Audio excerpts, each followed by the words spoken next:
I have lived in Juba for a week and a half, and I am feeling it because people call you, people tell you their problems, and even when you go to the markets, speak to traders, they say the prices of things are no longer what they used to be.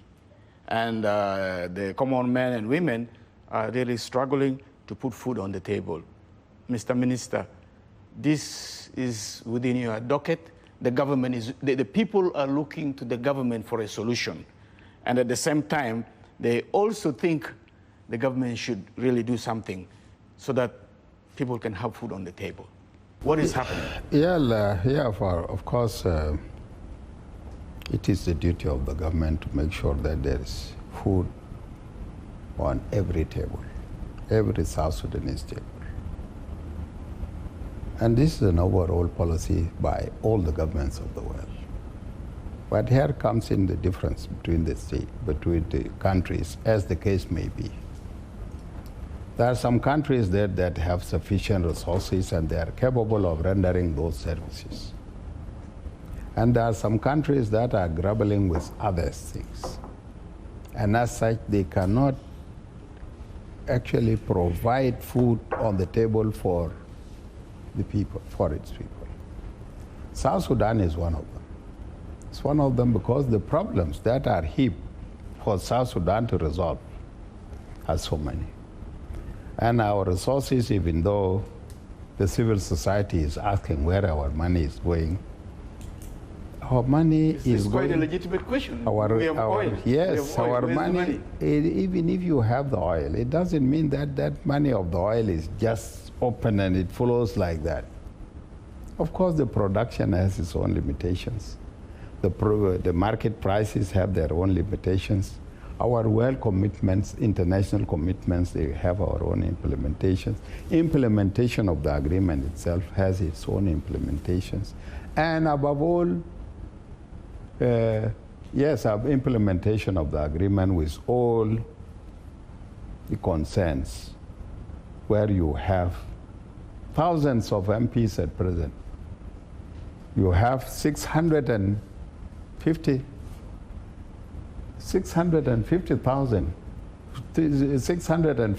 MPs at the national level. National and state, or national level only.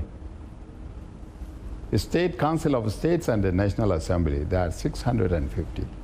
There are 100 members in each state. And we have 10 states and 3 administrative areas. These are members of parliament alone. And then you go to the staff. So you find that, in fact, South Sudan is the country where there is real overemployment, overstaffing. And as such, we are overspending. So the whole budget, whatever comes from the oil, goes to these institutions for them to function. But these institutions have not been paid also for a long time. Civil servants have not received their salaries for a long time. Don't say they have not received. They have been receiving. When was the last time? When was the last time? Yeah. The last time was last week. We are in January, we are in July. We still have arrears, Honorable. We still have an issue of arrears. Okay, yes, there are arrears. There are arrears, but we are paying.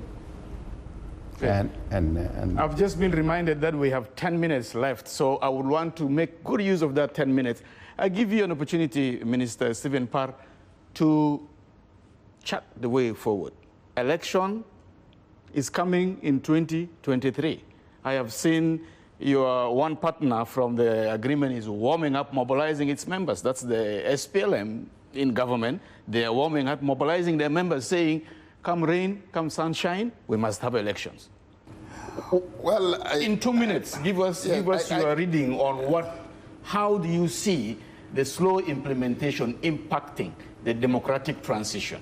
It will impact it big time because the agreement is very clear on what to do before the elections. In Chapter 2, we are talking about security arrangements. You know that the cause of most of the turmoil in Africa happened after what you call post-election violence. You need to organize. Are you predicting it in South Sudan? I'm just telling you this one. You cannot take a country with two armies to the election. That's one thing. The other thing is there is a provision for drafting constitution, which will tell you what kind of government we are electing people to. There must also be a census done for us to draw out and map out our constituencies. The electoral law is also not reviewed and amended and ascended into law yet by the president.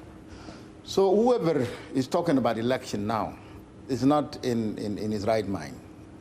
I don't even think that the SPLM, SPLA, I mean the SPLM party meant elections. But I've seen the Secretary General traveling from one state to another, calling on its members to turn out. I think they are just organizing themselves. We are also as IO organizing ourselves.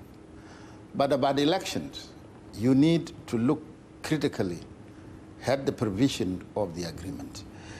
Governments are established by constitutions, not government establishing constitution. It is a permanent constitution which we are going to make. That will establish that system of government to which you elect officials. Thank you. Lorna, these delays, the things that we have discussed here, the economy, the lack of political will, the unified forces still at cantonment sites, how is that going to impact the democratic transition? Because at the end of the transitional period, there has to be something done. How is this going to impact?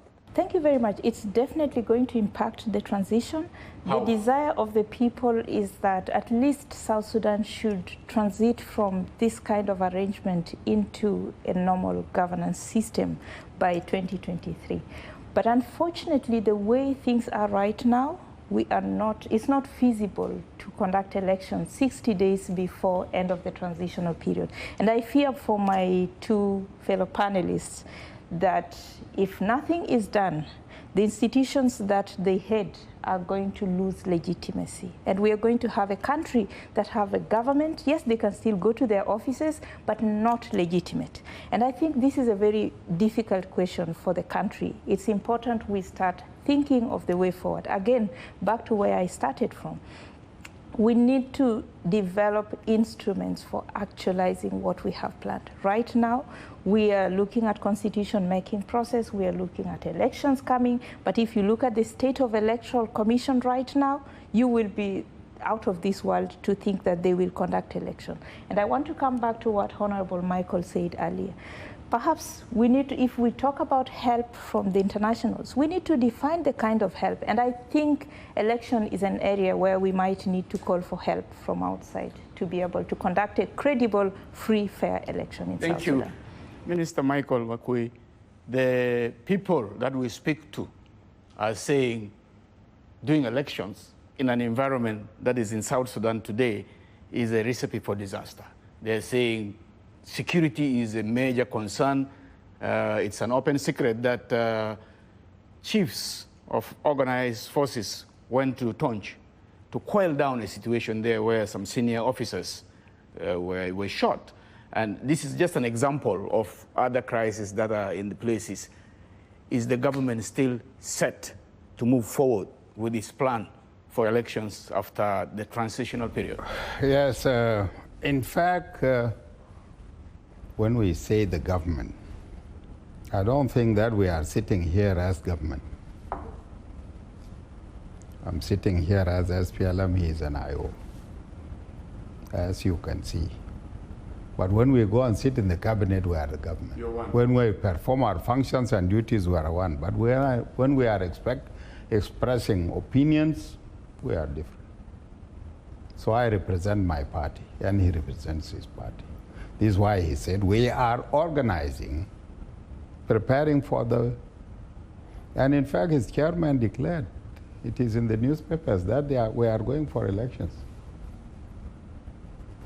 How about your chairman? How about your chairman? I will have to correct that. Let's come back to him. Let's give him an opportunity to finish, then you come back. For me, I say we cannot put the cart before the horse.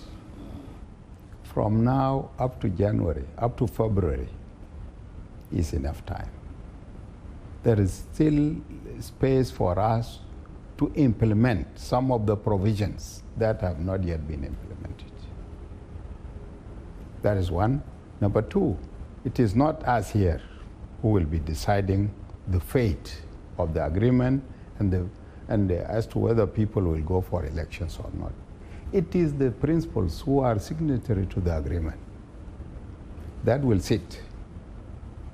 You're talking of the 5 vice presidents? Not the five vice presidents are not signatories, are not the only signatories to the agreement. And they are not signatories to the agreement. But principals, the parties who are signatory, the SPLM in government, the IO, the OPP, SOA, and FDs. These are the signatories to the agreement. These are the people who will sit and decide based on the evaluation that they will get.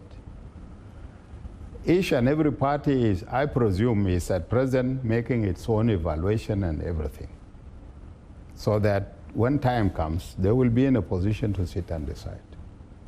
So I cannot talk at this time as to whether there will be elections or not. Stephen Parr, you have something burning. Yeah, I want to close with that so that we can move forward. Just briefly, 1 minute. I agree. 1 minute. I agree with Honorable Michael that he can speak for his party. But it's wrong for him to speak for my party. The political position of the SPLM IO now, and that is what our chairman, Dr. Riek Machar, said last Saturday. And this needs to come very clearly. We are not afraid of election as a party. We are just saying that the conditions for elections are not there. And the conditions set for elections in the agreements are very clear. They are actually the major stipulation of the agreement. Should the major stipulations of the agreement, such as census, constitutional making process, and other political arrangements happen to be in place like Honorable Makwe is now predicting, I hope his predictions are correct. If his prediction come true, the SPLM, SPLA, IO will be ready to go for election. Let's end it on that high note that you, the SPLM, IO, will be ready when the conditions are conducive. Thank you very much, distinguished guests, and my sister here for turning up for this fruitful and peaceful discussion. I must say this was a nice South Sudan dialogue that ended up peacefully.